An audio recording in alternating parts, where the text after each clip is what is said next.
Assalamualaikum warahmatullahi wabarakatuh. Perkenalkan, nama saya Rizky Putri Ramadhani dari kelas M73. Pada kesempatan kali ini saya akan melakukan simulasi mengajar melalui via daring atau dalam jaringan dikarenakan adanya social distancing. Baik, pada kesempatan kali ini saya akan menjelaskan materi mengenai sumber daya alam yang terdapat pada tema 3 dan subtema 3 untuk kelas 4. Assalamualaikum anak-anak. Selamat pagi. Bagaimana kabarnya hari ini? Alhamdulillah. Nah, sebelum memulai pembelajaran, ada baiknya kita berdoa sesuai keyakinan kita masing-masing. Berdoa dimulai.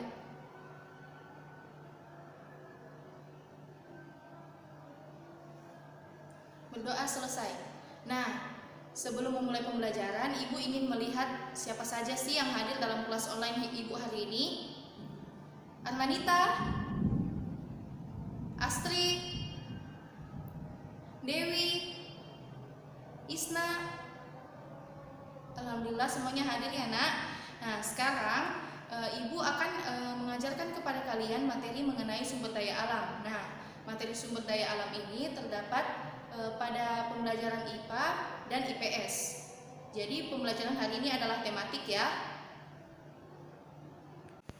Baik, sebelum pembelajaran kita mulai, Ibu akan membagi kalian secara berpasang-pasangan terlebih dahulu. Nah, Armanita dan Astri berada di kelompok 1 dan Dewi beserta Nurisna berada di kelompok 2. Sekarang, kalian simak video yang Ibu siapkan untuk kalian ya.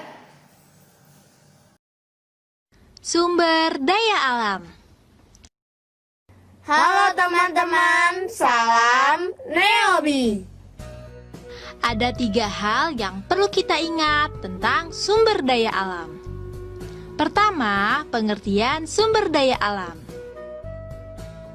Sumber daya alam adalah semua kekayaan berupa benda mati maupun benda hidup yang berada di bumi dan dapat dimanfaatkan untuk memenuhi kebutuhan hidup manusia.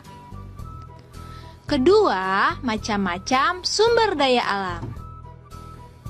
Teman-teman, macam sumber daya alam atau SDA itu ada 3 loh, yaitu berdasarkan jenis, berdasarkan sifat, dan berdasarkan proses.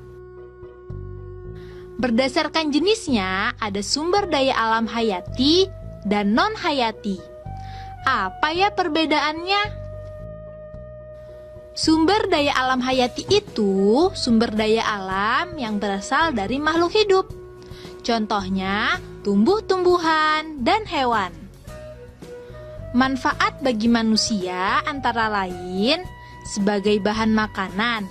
Contohnya, buah-buahan dan sayuran.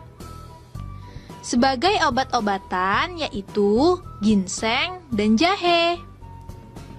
Sebagai bahan bangunan, contohnya pohon jati dan pohon kelapa.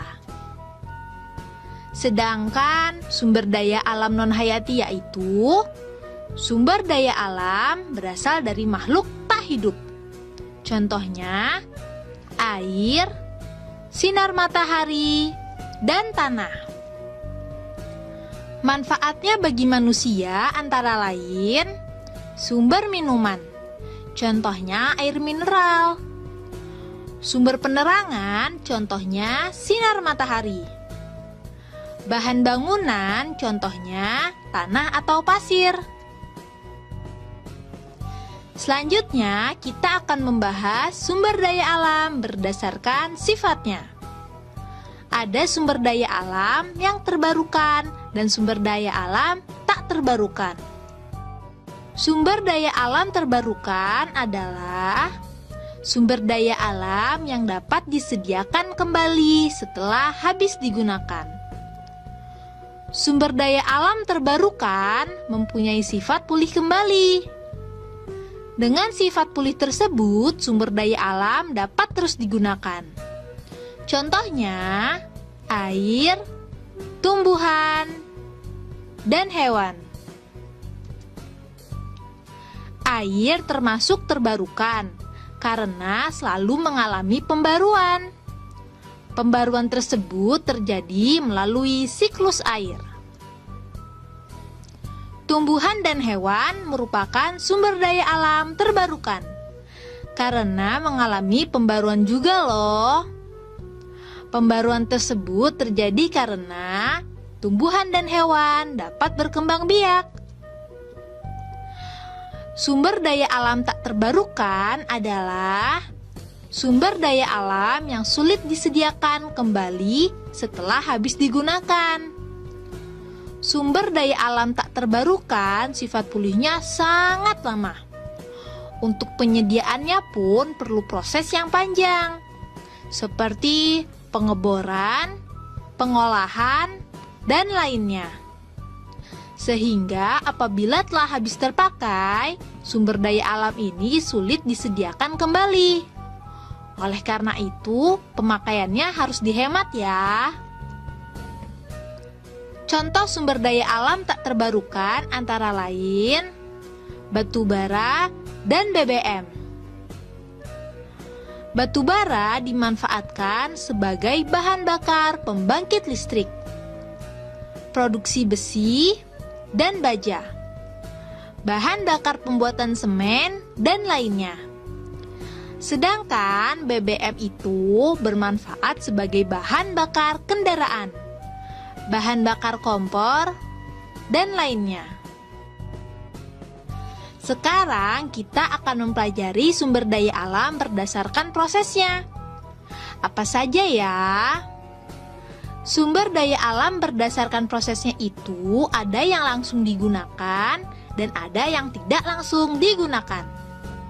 Sumber daya alam langsung digunakan artinya sumber daya alam yang bisa dikonsumsi tanpa perlu teknologi. Contohnya antara lain buah-buahan, sayuran, dan air. Sumber daya alam tak langsung digunakan artinya sumber daya alam tersebut baru bisa dikonsumsi setelah diproses dengan teknologi. Contohnya minyak bumi, batu bara, minyak goreng, dan lainnya. Ketiga, sumber daya alam dipengaruhi oleh lingkungan. Kondisi lingkungan sangat mempengaruhi keberadaan dan kualitas sumber daya alam. Lingkungan yang terawat membuat sumber daya alam berkualitas baik. Contohnya, air sungai yang bersih dan ikannya sehat. Sedangkan lingkungan yang tercemar membuat sumber daya alam berkualitas buruk. Contohnya, sungai yang tercemar, airnya menjadi kotor dan ikannya mati. Nah, itu tadi beberapa hal yang perlu kita ingat. Diingat-ingat ya. Be smart, be happy. Baik, karena kalian sudah menonton videonya, sekarang Ibu persilahkan untuk pasangan kelompok 1 memberikan tanggapannya mengenai video yang telah ditonton. Baik, Anandaku, Arnanita, dan Astri, silahkan nak. Ya, kalian menanggapi secara bergantian, silahkan.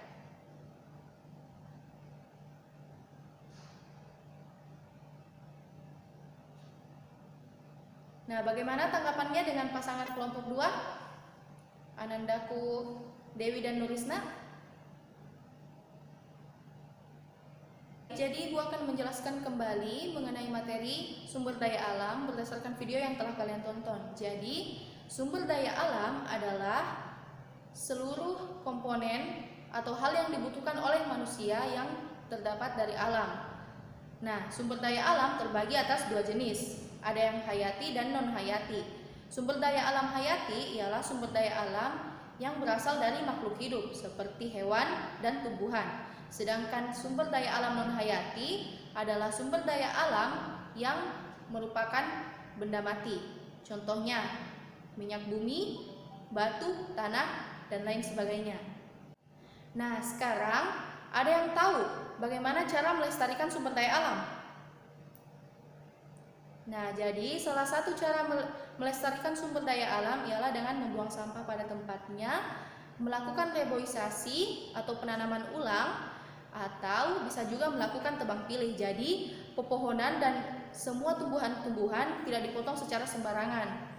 Nah, apa saja sih manfaat dari melestarikan sumber daya alam? Nah, dari melestarikan sumber daya alam atau melestarikan lingkungan, kita dapat memperoleh manfaat seperti hidup kita menjadi lebih bersih karena tidak ada sampah yang berserakan, otomatis hidup kita jadi lebih bersih dan lebih sehat. Yang kedua, kurangnya polusi udara. Dan yang ketiga, udara yang kita hirup lebih sejuk dan lebih segar. Nah, masih banyak lagi ya manfaatnya. Nah, sekarang Ibu akan memberi kalian tugas. Perhatikan gambar yang telah Ibu persiapkan.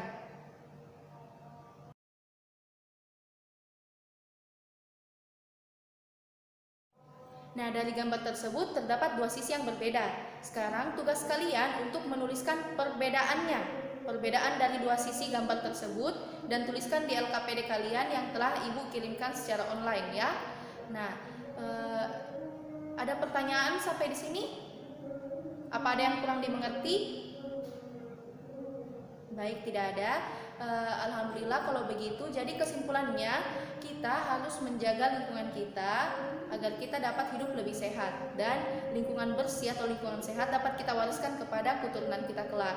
Jadi Ibu rasa cukup pada hari ini. Lebih dan kurangnya mohon dimaafkan. Wabillahi taufiq wal hidayah. Wassalamualaikum warahmatullahi wabarakatuh.